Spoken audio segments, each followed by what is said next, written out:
So here are the topics we're going to cover. It's basically Newtonian mechanics.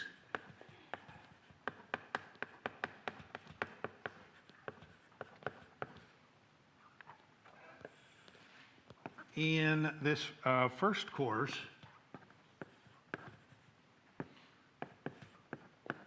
we solve these by what's called the direct method. And then in the second half of the course, we show you how to do the exact same thing by the Lagrange method. Both of these culminate in equations of motion.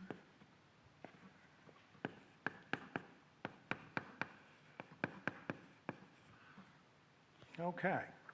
Now, let me put here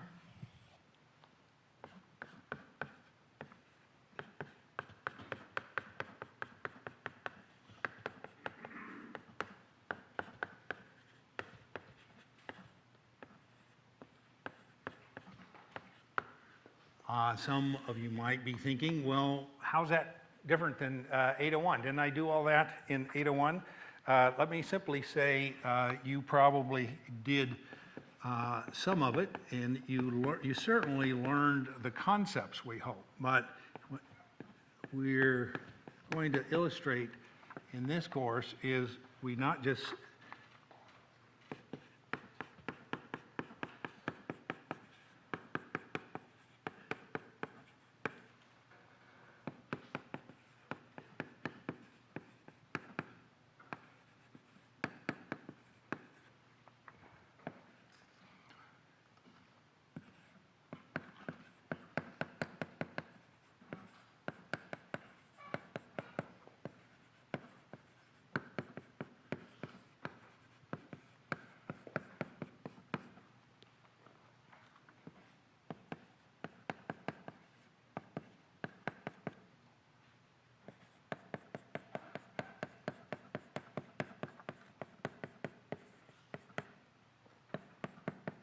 more representative of engineering practice.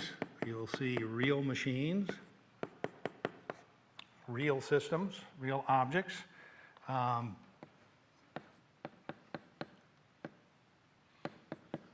In the second course, 2031, you're going to learn to linearize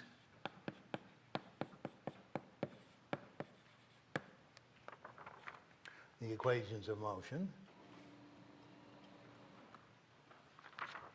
as well as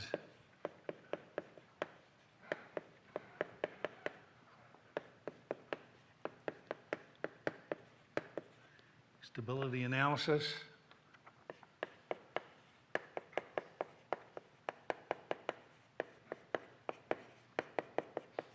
frequency response, force systems,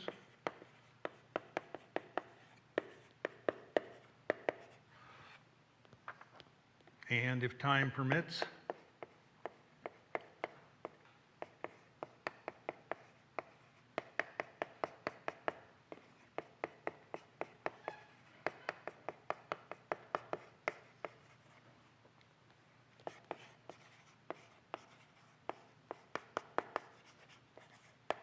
all right, multiple degree of freedom systems. Okay.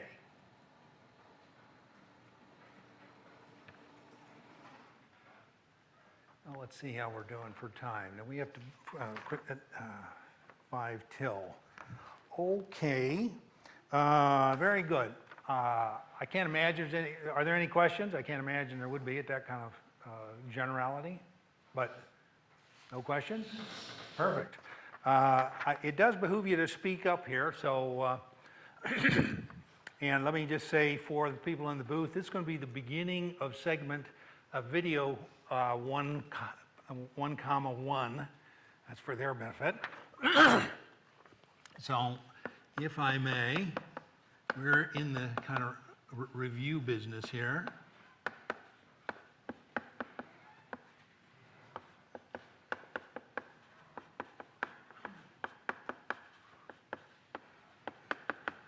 kind of heavily paraphrased.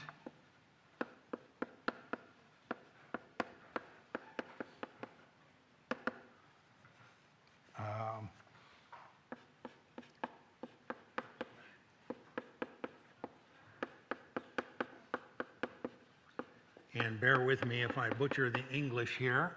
If there's no force applied to an object,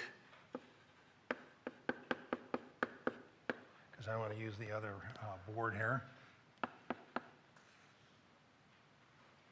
No, I changed my mind.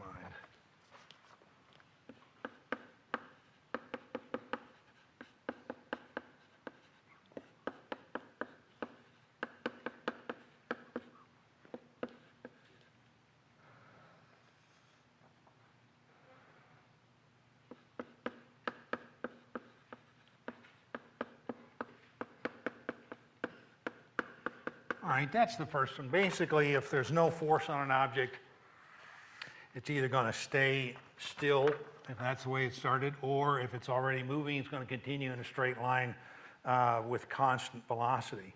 Now, the second one, and let me do this in analytical form because it's a little faster. I don't know if Newton said it exactly this way, but this is what he meant.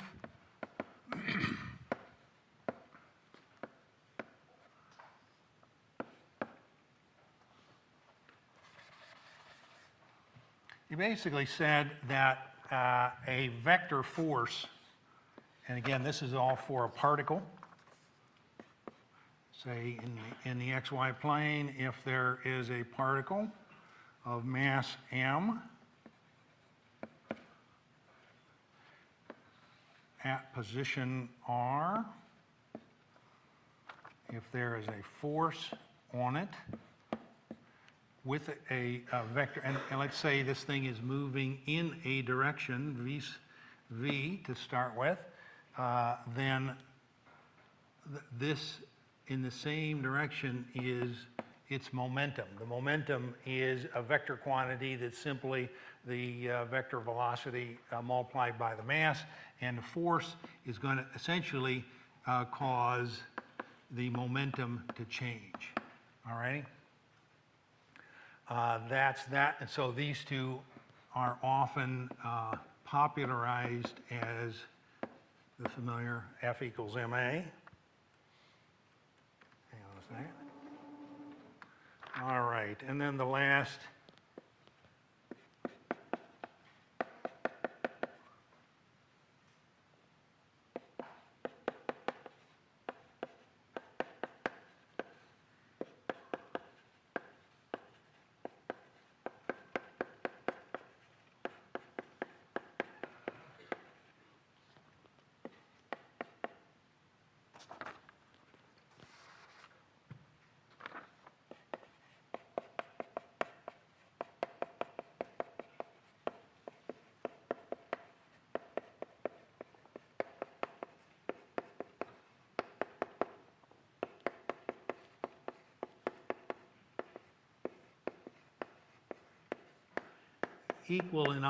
equal in magnitude and opposite in direction.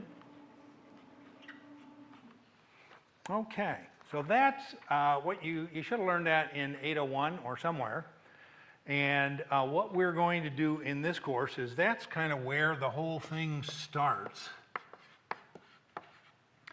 And here's the kind of conceptual flow, if you will, the major topics in the course. We're going to spend several weeks on kinematics, all right? And this is of both of points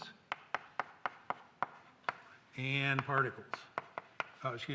Points and rigid bodies.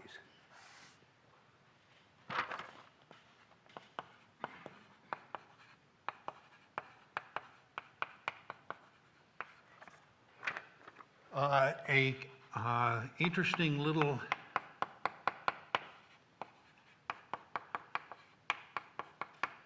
wrinkle is that we're going to make heavy use of, essentially, the buzzword is in the book is intermediate frames, but what it really means is multiple coordinate systems.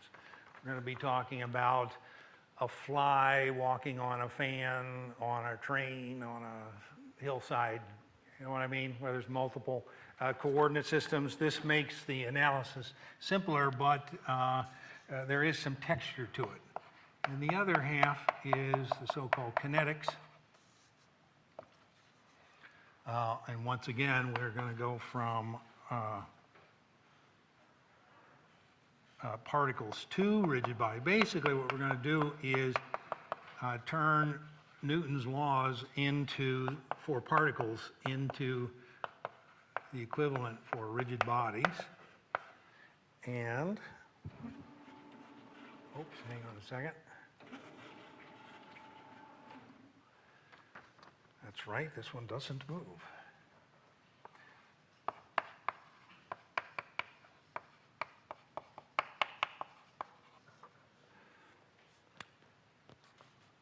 So our equation there is going to change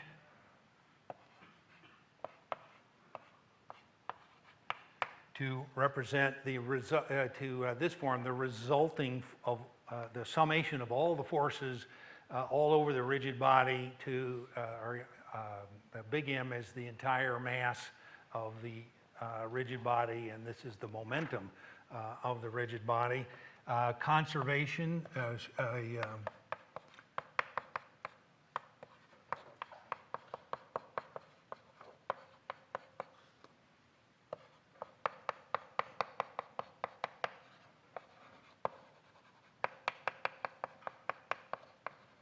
what flows directly from this is the notion that if there are no forces, then the linear momentum doesn't change and is therefore constant.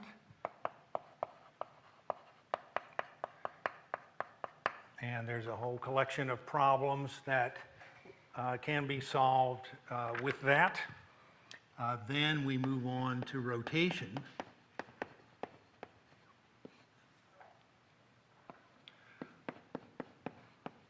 We're going to drag you through the derivation of the moment of inertia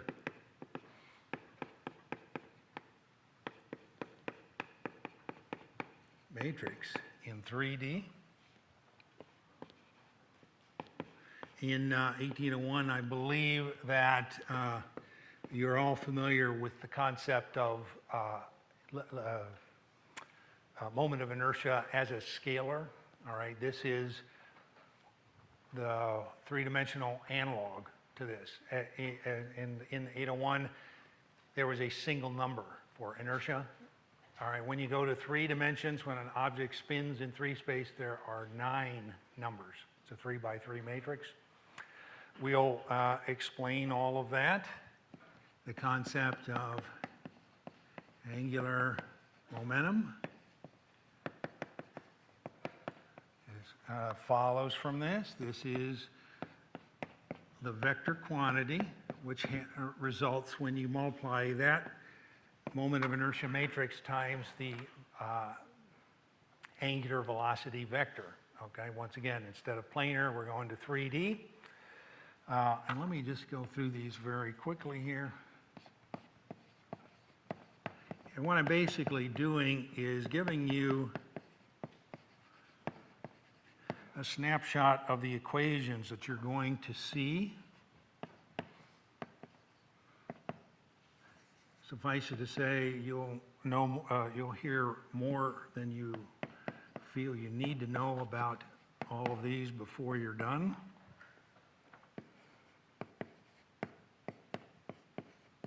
But this is the formula for, this is basically Newton's law. It's what happens when you apply that formula to an infinite number of mass particles that make up a 3-dimensional object that's spinning in 3 space.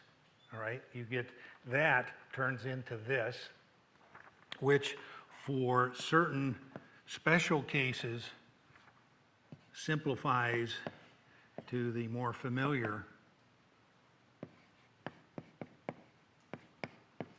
In particular, when you choose as the point about which you are doing all of your counting, when you choose the center of mass or a point not moving in space, you'll get this. We also have conservation of momentum.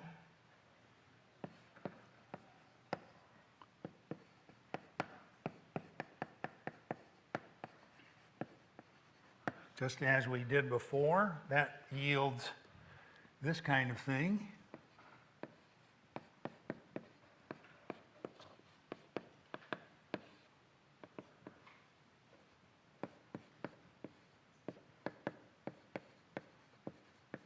And once again, there are problems for which it's a whole class of problems that can be used for. And then at the very end of this first half,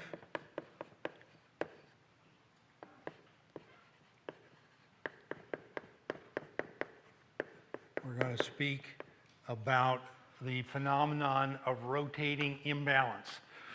When things aren't balanced and they spin, trouble can arise. I repeat, we're not going to destroy a clothes dryer here, but we are going to understand the basic forces at work there.